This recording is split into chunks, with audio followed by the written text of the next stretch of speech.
Hello students, कैसे हैं आप लोग। स्वागत है आपका हमारे YouTube channel Ramiz NEET biology classes में। आज के सेक्शन में हम लोग पढ़ने वाले हैं structure of sperm. Structure of sperm की अगर बात करते हैं तो ये लगभग हर एग्जाम में पूछा जाता है, चाहे आप नीट के लिए प्रिपेयर कर रहे हो, चाहे आप बोर्ड्स के लिए प्रिपेयर कर रहे हो या किसी भी कॉम्पिटिटिव एग्जाम के लिए प्रिपेयर कर रहे हैं। अगर उसमें बायोलॉजी है तो वहां पर स्ट्रक्चर ऑफ स्पर्म से काफी क्वेश्चन आने की संभावना रहती है। खासकर नीट और बोर्ड में बहुत ज्यादा क्वेश्चन इससे पूछे जाते हैं। तो आइए हम लोग बात शुरू करते हैं किसकी, द स्ट्रक्चर ऑफ स्पर्म। देखते हैं structure of sperm.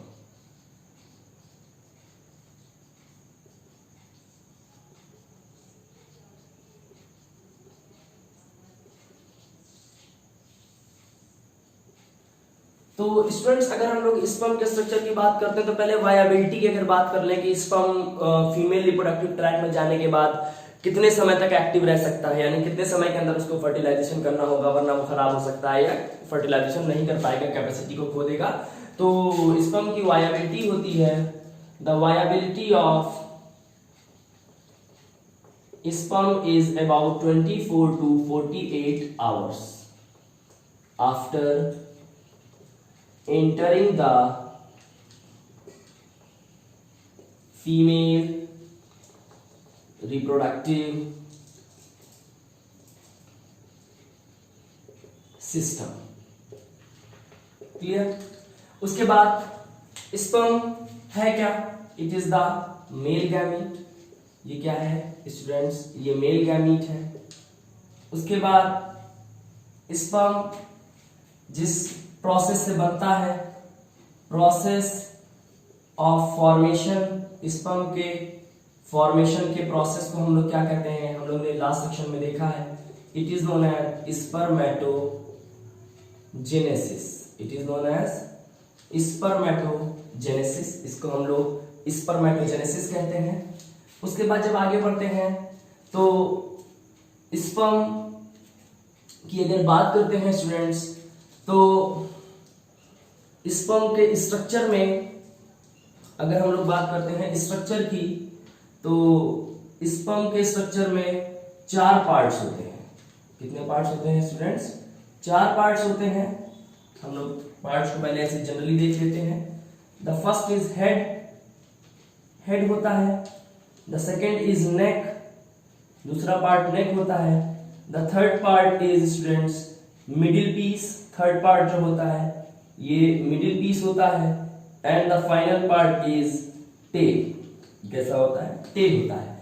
Sperm motile है, मेल गैमीट होता है, और ये कैसा होता है? मोटाइल। ये कैसा होता है? मोटाइल, यानी कि ये मूवमेंट शो करता है, स्पर्म चलता है। अच्छा, अब अगर डायग्राम की बात करते हैं स्पर्म के, तो सबसे पहले आता है कौन सा पार्ट आ जाएगा इसका? हेड आ जाएगा। स्पर्म जो है चारों तरफ से प्लाज्मा मेम्ब्रेन से कवर्ड रहता है। तो ये मैंने क्या पहला पार्ट बना दिया इसका? हेड। तो the first part is, it is students the head. ये मैंने बना दिया हेड। हेड की अगर बात करते हैं तो एंटीरियर साइड में, या पहले पोस्टीरियर साइड को बना लेते हैं।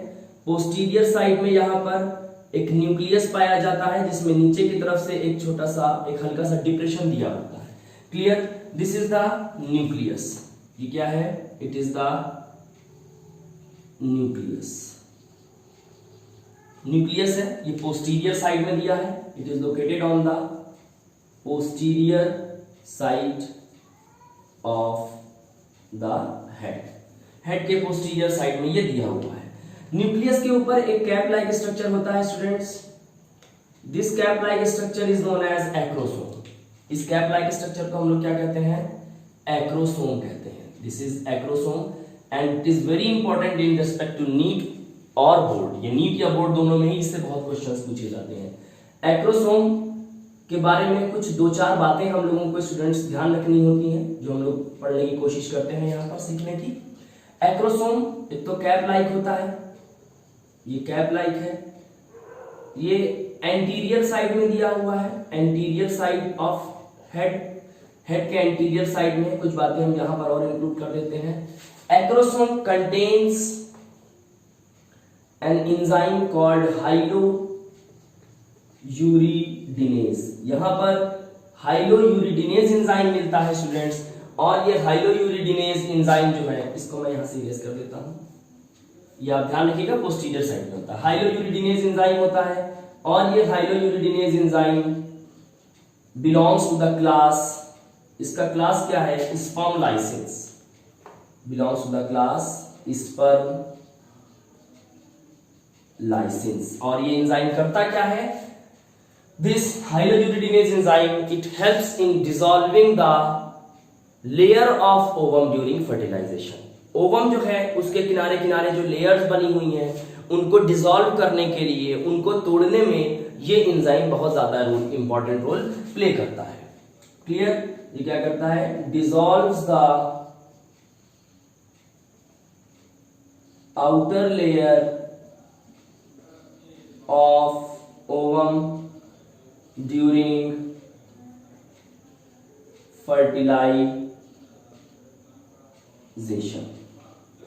फर्टिलाइजेशन के समय ये आउटर लेयर को, ओवम की आउटर लेयर यानी फीमेल गैमीट की आउटर लेयर को ये डिसॉल्व करता है। उसके बाद आखिरी चीज, ये बना किससे होता है, it is made from the Golgi complex. बहुत इंपॉर्टेंट बात है, it is made from Golgi body, ये गोल्जी बॉडी से बना हुआ स्ट्रक्चर होता है। अब देखिए ये पहला स्ट्रक्चर हो गया, पहला पार्ट हो गया जिसको हम लोग ने क्या बोला, हेड बोला। हेड के बाद अब अगला पार्ट आता है जिसको हम लोग क्या कहते हैं, नेक कहते हैं। देखिए नेक की खास बात यह है कि नेक बहुत ज्यादा कभी कभी विजिबल भी हो सकती है और कभी नहीं भी विजिबल हो सकती है, लेकिन नेक होती है। तो ये मैंने दूसरा पार्ट यहां पर लेबल कर दिया स्टूडेंट्स, जिसको हम लोग कहते हैं नेक। अब नेक की खास बात क्या है कि नेक में दो सेंट्रियोल्स पाए जाते हैं। नेक कंसिस्ट ऑफ टू सेंट्रियोल्स, एक ऊपर की तरफ यानी एंटीरियर साइड में, एक पोस्टीरियर साइड में। इस वाला ने जो सेंट्रियोल, दो सेंट्रियोल है, जो सेंट्रियोल न्यूक्लियस की तरफ है, न्यूक्लियस के पास है, इस सेंट्रियोल को हम लोग कहते हैं प्रॉक्सिमल सेंट्रियोल। क्या कहते हैं, प्रॉक्सिमल सेंट्रियोल। और जो सेंट्रियोल दूर है, क्लियर, न्यूक्लियस से दूर है, इसको हम लोग कहते हैं डिस्टल सेंट्रियोल। याद रखना बहुत आसान है, जो पास का है उसी को प्रॉक्सिमल कहते हैं, जो दूर है उसको डिस्टल कहते हैं बायोलॉजी में। तो आइए देखते हैं ये डिस्टल सेंट्रियोल, प्रॉक्सिमल सेंट्रियोल और डिस्टल सेंट्रियोल, दो सेंट्रियोल होते हैं। प्रॉक्सिमल सेंट्रियोल क्या करता है, ये फर्स्ट जाइगोटिक डिवीजन में या फर्स्ट जाइगोटिक क्लीवेज में हेल्प करता है। ठीक है, ये जाइगोट में जब पहला क्लीवेज होता है तो उसमें ये सेंट्रियोल हेल्प करते हैं। सेंट्रियोल का फंक्शन एनिमल सेल में क्या होता है, इट इनिशिएट सेल डिवीजन, ये सेल डिवीजन की शुरुआत करता है। क्लियर? तो ये जो प्रॉक्सिमल सेंट्रियोल है यही, क्योंकि इस ओवम में सेंट्रियोल नहीं है। क्लियर? सेंट्रियोल स्पर्म में है, जब स्पर्म फ्यूज होगा तो जाइगोट के अंदर स्पर्म का सेंट्रियोल पहुंच गया, अब वो जाइगोट को डिवाइड कराएगा। तो जाइगोट में जो पहला डिवीजन है वो प्रॉक्सिमल सेंट्रियोल के थ्रू होगा। तो इसको मैं लिख देता हूं यहीं पर, first zygotic division, first zygotic division, या आपको किसी किसी बुक में फर्स्ट जाइगोटिक क्लीवेज मिल जाएगा, कोई इशू नहीं है। ये डिस्टल सेंट्रियोल क्या कराता है, it helps in the formation of, या it give rise to the axial filaments. ये किसको जन्म देता है बेटा, it give rise to the axial filament, ये एक्सियल फिलामेंट को जन्म देता है। ठीक है, it give rise to axial filament. ठीक, उसके बाद अब देखिए अब तीसरा पार्ट आता है जिसको हम लोग क्या कहते हैं, this is known as middle piece. इसको हम लोग क्या कहते हैं, मिडिल पीस कहते हैं students, this is the middle piece. इसको हम लोग मिडिल पीस कहते हैं। मिडिल पीस की खास बात क्या है स्टूडेंट्स कि मिडिल, एक तो ये पहले तो हम ये बना देते हैं, ये देखिए ये एक्सियल फिलामेंट्स, ये कहां से निकले, ये निकले हैं आपके डिस्टल सेंट्रियोल से। अब देखिए मिडिल पीस की खास बात क्या है कि यहां पर रिबन लाइक या स्पाइरल शेप्ड माइटोकॉन्ड्रिया पाया जाता है। ये देखिए, ये बहुत बार ये क्वेश्चन पूछा गया है अलग अलग एग्जाम्स में। ये देखिए,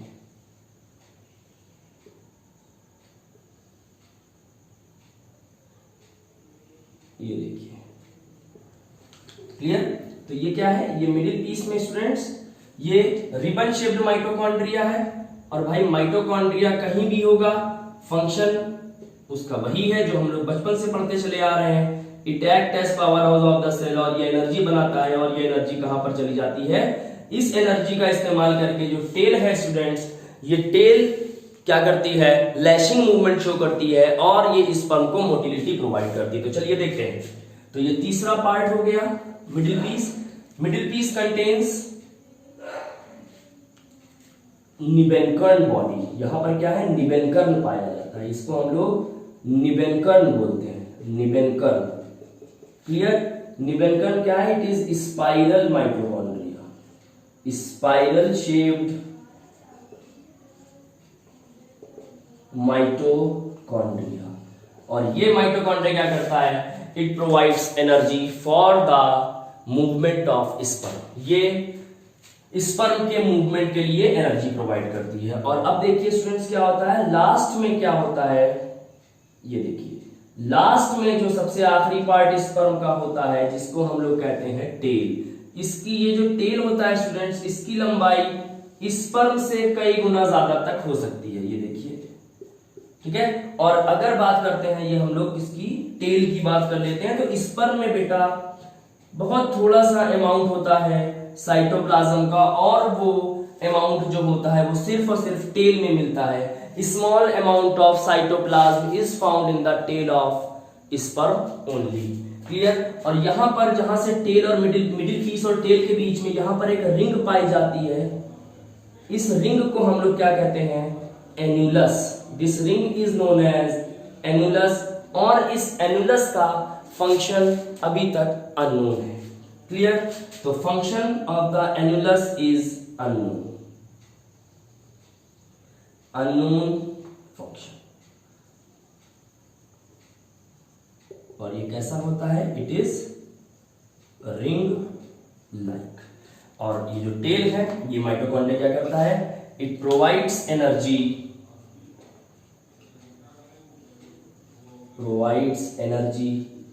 for the movement of tail. Clear? तो ये किसकी बात हो जाती है, स्ट्रक्चर ऑफ स्पर्म की बात हो जाती है। स्पर्म के स्ट्रक्चर में 4 पार्ट्स हैं, head, neck, middle piece and tail. Head की खास बात क्या है, इसके पास न्यूक्लियस है। Nucleus is covered by a cap like structure called acrosome. Acrosome बना किससे है, गोल्जी बॉडी से। ये इसका शेप कैसा है, कैप लाइक है। इसके अंदर कौन सा एंजाइम है, हाइलोयूरिडिनेज एंजाइम पाया जाता है। ये हाइलोयूरिडिनेज एंजाइम क्या करता है, it helps in dissolving the wall of female gamete during fertilization. उसके बाद नेक आता है। नेक जो होती है, यहाँ पर 2 सेंट्रियोल्स पाए जाते हैं, एक जो न्यूक्लियस की तरफ है उसको प्रॉक्सिमल सेंट्रियोल, जो न्यूक्लियस से दूर है उसको distal centriole. Proximal centriole zygote में पहला डिवीजन करवाता है, क्लियर, यानी फर्स्ट क्लीवेज करवाता है। Distal centriole give rise to axial filament. उसके बाद the third part of sperm arises, that is known as the middle piece. The important thing about middle piece is that the middle piece consists of ribbon shaped mitochondria or spiral shaped mitochondria. Clear? And these spiral shaped mitochondria are known as Nebenкern. They are known as Nebenкern, and these mitochondria provides energy for the movement of tail. ये tail की movement के लिए क्या करते हैं, energy provide करते हैं, so that sperm could move, sperm आगे बढ़ सके। The last part is known as tail. The small amount of cytoplasm is present in sperm and that is only in the tail region. Small amount of cytoplasm, sperm के tail में ही थोड़ा बहुत cytoplasm मौजूद होता है। और annulus एक ring like structure है जो मिडिल पीस और टेल के बीच में जंक्शन पर है, लेकिन इसका फंक्शन अभी तक बहुत ज्यादा क्लियर नहीं होता है, अभी तक बहुत ज्यादा क्लियर नहीं हुआ है। तो ये इसके विषय में हो गया। अगर हम लोग 1-2 बातें और सीख लें यहीं पर, तो दैट विल बी वर्थ। तो आइए देखते हैं। एक सिंगल इजैकुलेशन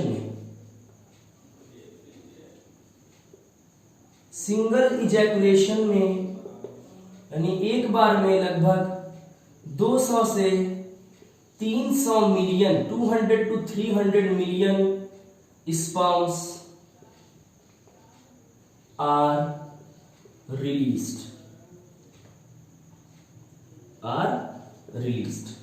क्लियर? 200 से 300 मिलियन स्पर्म क्या होते हैं, रिलीज किए जाते हैं। क्लियर?